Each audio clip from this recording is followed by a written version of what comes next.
जनजाति समाज को प्रारंभिक काल से ही वनवासी, गिरिवासी ऐसा शब्दों से संबोधित किया गया है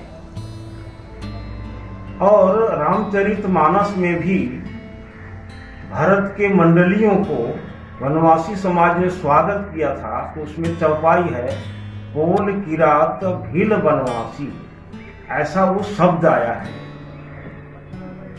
वनवासी एक पवित्र शब्द है।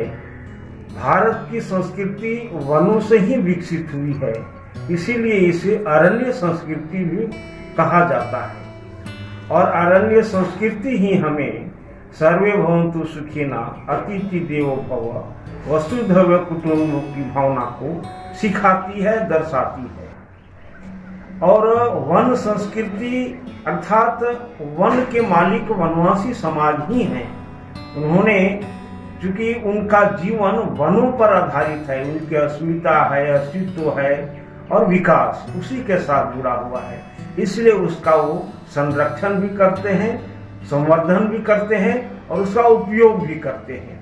आवश्यकता के आधार पर जो जरूरत पड़े उसको वो करते हैं, इसीलिए वनवासी समाज उसके मालिक भी हैं। जब देश में अंग्रेजों का शासन प्रारंभ हुआ तो उस समय से यहाँ पर आदिवासी शब्द का उपयोग उन लोगों ने किया है, जो उपनिवेशी ताकत है, वो जहाँ जहाँ भी गए इसी शब्द का प्रयोग किया है।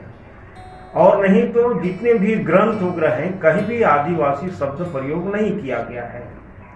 भारत के संविधान निर्माताओं ने इस समाज को अनुसूचित जनजाति ऐसा वो नाम दिया है।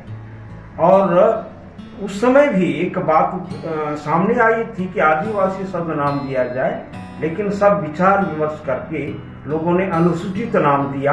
आदिवासी शब्द एक तरह से तोड़क शब्द है, ऐसा लोगों ने उससे अनुभव किया है। मैं स्वयं एक खरवार जनजाति का व्यक्ति हूँ, तो मैं देखता हूँ कि हमारे समाज के लोग वनों पर आधारित हैं। हमारे जो देवी देवता हैं वनों पेड़ों पर हैं, वहीं पर उसकी पूजा होती है। साल में हम लोग, जैसे बहुत जगह पर लोग सरनास्थल बोलते हैं, उसको हम लोग मांडर बोलते हैं। मांडर में हम वो पेड़ पौधा है उसके नीचे पूजा करते हैं। वनों में जब कुछ लाने के लिए जाते हैं तो वन देवी की पूजा करते हैं। तो इस प्रकार से जनजाति समाज वनों के मालिक हैं और ये पवित्र शब्द है। यही समझ करके अखिल भारतीय वनवासी कल्याण आश्रम ने वनवासी शब्द दिया है और ये बहुत ही पवित्र शब्द है।